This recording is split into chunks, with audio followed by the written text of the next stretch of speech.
بسم اللہ الرحمن الرحیم۔ السلام علیکم ورحمۃ اللہ۔ عزیز طلباء و طالبات، بسم اللہ الرحمن الرحیم۔ تقابل ادیان و مذاہب کا سبق نمبر 94 آج ہم پڑھ رہے ہیں۔ اس سبق کا عنوان ہے تحریک اصلاح۔ آج کے اس سبق میں ہم یہ سمجھیں گے کہ عیسائیت میں اصلاح کی جو تحریکات اٹھی اس کی وجہ کیا تھی، اس کا تاریخی پس منظر کیا تھا، اس کے مصلحین کون کون تھے اور کون سی بڑی تحریک تھی جو کامیاب ہوئی۔ اس پوری اصلاحی تحریک کی تاریخ کو آج کے اس سبق میں ہم سمجھیں۔ تعارف: 16ویں صدی میں مغربی کلیسا ایسے بحران کا شکار ہوئی جس کے بعد وہ کبھی مکمل طور پر بحال نہ ہو سکی۔ اس انقلاب کو اصلاح کہا جاتا ہے، مگر یہ اصلاحی عیسائیت سے کہیں دور نکل گئے۔ اس نے یورپ پر اس کے منظم اقتدار کو تباہ کیا، اس کے اختیار کو چیلنج کیا اور صدیوں تک اس کا اثر زائل کیے رکھا۔ اس انقلاب کی کئی ایک اور مختلف پیچیدہ وجوہ ہیں، تاہم مرکزی وجوہ یورپی قومیت پرستی، نشاط ثانیہ کی نئی تعلیم اور پاپائیت کا خاتمہ تھی۔ تحریک اصلاح کا تعارف یہ ہے کہ 16ویں صدی میں مغربی کلیسا میں ایک بحران آیا۔ اس بحران کا نتیجہ یہ ہوا کہ اس سے مصلحین اٹھے، اور لیکن وہ مصلحین صرف اصلاح تک ہی محدود نہ رہ کر وہ اصل عیسائیت سے بھی آگے نکل گئے اور فرقوں میں بٹ گئے۔ ہر مصلحین کی اپنی الگ الگ جماعتیں اور مسلکیں بن گئی۔ اس تحریک نے یورپ پر جو مغربی کلیسا کا جو اقتدار تھا اس اقتدار کو تباہ کیا، مغربی کلیسا کے اختیار کو چیلنج کیا،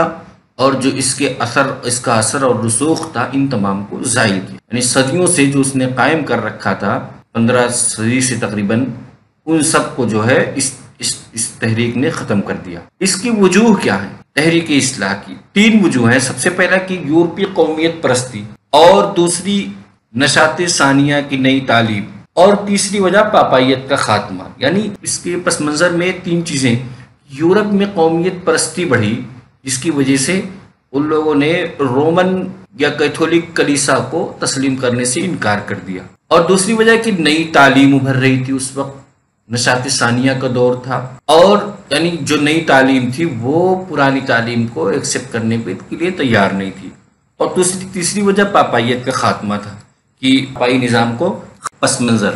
مشرقی کلیسا سے علیحدگی اور مقدس رومی سلطنت کے قیام کے بعد پاپائیت آہستہ آہستہ ایک مضبوط مگر بدعنوان ادارے کی حیثیت اختیار کر گئی۔ 12ویں صدی میں مسلمانوں سے لڑی جانے والی صلیبی جنگوں اور مسلمانوں کے مذہبی و علمی ترقی کے زیر اثر یورپ میں بیداری کی لہر پیدا ہوئی، تو پاپائیت کے نقائص اور برائیاں بھی زیر بحث آئی۔ یعنی تحریک اصلاح کے ابھرنے کا پس منظر یہ ہے کہ جب مشرقی کلیسا مغربی کلیسا سے الگ ہوا، پاپائی نظام سے الگ ہوا، یہ چونکہ تحریک اصلاح کا اصل ٹکراؤ مغربی کلیسا اور رومن کیتھولک سے تھا، اس لیے جو اصلاحی تحریکیں اٹھی وہ مغرب میں ہی اٹھی، تو پاپائیت کا نظام رومن کیتھولک میں جو رائج تھا اس کو ختم کرنے کے لیے اصلاحی تحریکیں اٹھی۔ ان کی پاپائیت کی جو بدعنوانیاں تھی یہ ان پر کھلنے لگی۔ پھر اس کے بعد جب مسلمانوں سے جو صلیبی جنگیں ہوئیں اور مسلمانوں نے علمی میدان میں جو ترقی کی، اس کی وجہ سے یورپ میں ایک بیداری پیدا ہوئی، اور اس بیداری ابتدائی مصلحین، ابتدا میں جان وکلف، ایراسمس، جان ہس، اندریاس اور جان ویسل جیسے مصلحین نے ان برائیوں کے خلاف آواز اٹھائی اور کلیسا کے ٹھیکیداروں کے ظلم و ستم کا نشانہ بنے۔ تاہم تحریک اصلاح کا باقاعدہ آغاز جرمنی میں مارٹن لوتھر نے 1512 عیسوی میں کیا۔ یعنی پاپائیت کے خلاف جو پہلی آواز اٹھائی جن لوگوں نے، اس میں سے چند نام بڑی اہمیت کے حامل ہیں: ایک ایراسمس، ایک جان ہس، ایک اندریاس اور جان ویسل۔ یہ تمام مصلحین تھے جنہوں نے سب سے پہلے پاپائیت کے نظام کو چیلنج کیا، رومن کیتھولک کے ظلم و ستم کا نشانہ بنے، اور اس حد تک نشانہ بنے کہ ان کو بھٹیوں میں جھونکا گیا، ان کو زہر کا پیالہ پلایا گیا، اور بہت سی طرح طرح کی سزائیں دی گئی۔ لیکن جتنے بھی مصلحین اٹھے ان سب میں سب سے کامیاب تحریک جو رہی، سب سے منظم جو تحریک رہی، وہ مارٹن لوتھر کی تھی۔ مارٹن لوتھر 1512 میں اس نے اپنی تحریک شروع کی تھی، جو جرمنی کا۔ مارٹن لوتھر کے بعد کے مسلمین میں زونگلی، جان کالوین اور جان ناکس، یہ تین زیادہ مشہور ہوئے، لیکن ان تینوں نے اپنے الگ الگ مکتبے فکر قائم کر لیے۔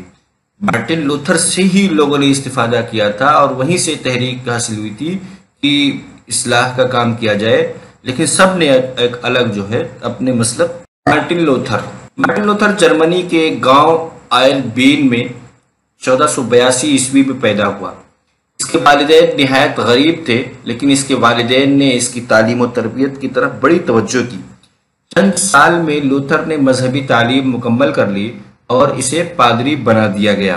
اسی زمانے میں لوتھر کے دماغ میں پاپائیت کے خلاف خیالات جنم لینے لگے اور چند سال میں اس نے حالت اخروی کے ان اصولوں کے خلاف احتجاج کیا جو پاپائیت نے وضع کر رکھا تھا۔ دونوں اقتباس کا مطلب یہ ہے کہ پہلی میں تو مارٹن لوتھر کی زندگی کے بارے میں بتایا گیا کہ 1482 میں یہ آئل بین نامی گاؤں میں پیدا ہوا، جرمنی کا ایک گاؤں، اور غریب خاندان کا تھا، لیکن اس کے والدین نے اس کی اچھی تربیت کی، اس کو اعلیٰ تعلیم دلائی اور مذہبی تعلیم دلائی، یہاں تک کہ یہ پادری بن گیا۔ پادری بننے کے بعد بہت دنوں تک یہ پادری رہا، لیکن اسی دوران اسے خیال آیا کہ پاپائیت کے خلاف بغاوت کی جائے، کیونکہ اس نے دیکھا کہ پاپائیت میں بڑی بدعنوانیاں ہیں، ہر قسم کی مالی اور مذہبی اور دنیاوی ہر طرح کی، حتیٰ کہ انہوں نے جنت اور جہنم کا سرٹیفکیٹ بھی بانٹنا شروع کر دیا تھا، پیسے لے کر کے جنت اور جہنم کا سرٹیفکیٹ دیتے تھے، اور نہ صرف سرٹیفکیٹ دیتے تھے بلکہ اس پہ مغفرت کے لیے دعا کرتے تھے اور مغفرت کا پروانہ بھی عطا کرتے تھے۔ تو جو یہ مابعد طبعیات یا مرنے کے بعد کی زندگی سے متعلق جو انہوں نے نئی بدعات ایجاد کر رکھی تھی، اس کے خلاف اس نے احتجاج کیا، اس کو غلط ثابت کرنے کے لیے اس نے ایک تحریک شروع کی۔ لوتھر نے پاپائیت کو مناظرے کا چیلنج دیتے ہوئے کہا، تمہارا یہ فعل عیسائیت کے خلاف ہے، میں تم سے اس بات پر مناظرہ کرنے کو تیار ہوں، یعنی اس نے پاپائی نظام کو چیلنج۔ جان کالوین 1509 میں فرانس میں پیدا ہوا، پروٹسٹنٹ فرقے کا حامی ہونے کی وجہ سے اس کو فرانس چھوڑنا پڑا۔ اس نے اپنی کتاب عیسائیت کے مبادیات میں اپنے مذہبی نظریات بیان کیے اور اصلاحی کام جنیوا میں شروع کیا۔ جنیوا سے نکال دیے جانے کے بعد سوئٹزرلینڈ میں 3 سال تک رہنے کے بعد دوبارہ پھر جنیوا آ گیا اور یہاں پر ایک مذہبی حکومت کی بنیاد ڈالی۔ 1564 میں اس نے وفات پائی۔ یعنی اس کی زندگی یہ ہے کہ 1509 میں پیدا ہوا اور 1564 میں اس کی وفات ہوئی۔ یہ دراصل فرانس کا رہنے والا تھا، لیکن فرانس میں جب یہ اس مارٹن لوتھر کی تحریک سے متاثر ہو کر کے اس کی تبلیغ کرنے لگا تو رومن کیتھولک کے لوگوں نے اس کو اس حد تک پریشان کیا کہ اس کو فرانس چھوڑنا پڑا۔ فرانس چھوڑ کر کے جنیوا گیا، جنیوا میں بھی اس کو نہیں رہنے دیا گیا، پھر یہ سوئٹزرلینڈ چلا گیا، 3 سال تک سوئٹزرلینڈ میں رہا، اس کے بعد پھر دوبارہ جنیوا گیا اور جنیوا میں چھوٹی سی مذہبی حکومت اس نے قائم کی تھی اپنی۔ جان کالوین اگرچہ مارٹن لوتھر کے نظریات کا حامی تھا، لیکن اس نے الگ فرقے کی بنیاد ڈالی جس کا نام کالوینی فرقہ ہے۔ یہ فرقہ زیادہ پروٹسٹنٹ انگریزی لفظ ہے جس کے معنی ہے احتجاج کرنا، چونکہ اس فرقے کے اولین معماروں نے کیتھولک چرچ کی بدعنوانیوں اور مغفرت ناموں کی تجارت کے خلاف صدائے احتجاج بلند کی تھی، اس لیے انہیں پروٹسٹنٹ کہا جانے لگا۔ اس فرقے کے ظہور کے درج ذیل اسباب ہیں: نمبر 1 پاپائیت کی بدعنوانیاں، نمبر 3 بادشاہوں اور امراء پر کلیسا کی دسترازی، نمبر 3 کتب مقدسہ سے عام استفادے کی ممانعت۔ پروٹسٹنٹ جو تحریک تھی اس نے چونکہ پاپائیت کے خلاف سخت احتجاج درج کیا تھا، یعنی ایک پروٹیسٹ کے معنی احتجاج کرنے کے آتے، انہوں نے اس کے خلاف احتجاج کیا پاپائیت کے خلاف، اس لیے اس کا نام پروٹسٹنٹ ہو گیا۔ اور پروٹسٹ تحریک کے کامیابی کے اسباب یا اس کے ظہور میں آنے کے 3 سبب ہیں۔ پہلا سبب یہ پاپائیت کی بدعنوانیاں، اور دوسرا سبب یہ کہ کلیسا کی دست درازی بادشاہوں اور امراء پر، اور تیسری بات یہ کہ عام لوگوں کے لیے کتب مقدسہ سے استفادہ کرنے کی ممانعت تھی، اس کی وجہ سے بھی یہ پروٹسٹنٹ کے اہم عقائد درج ذیل ہیں۔ نمبر 1 نصرانیت کا ماخذ صرف کتاب مقدس ہے۔ نمبر 2، ہر کلیسا اپنے طور پر آزاد ہے، کسی کو کسی پر تسلط حاصل نہیں ہے، اور ان کے درمیان باہمی ربط مختلف وزارتوں کے درمیان باہمی ربط کے مانند ہے۔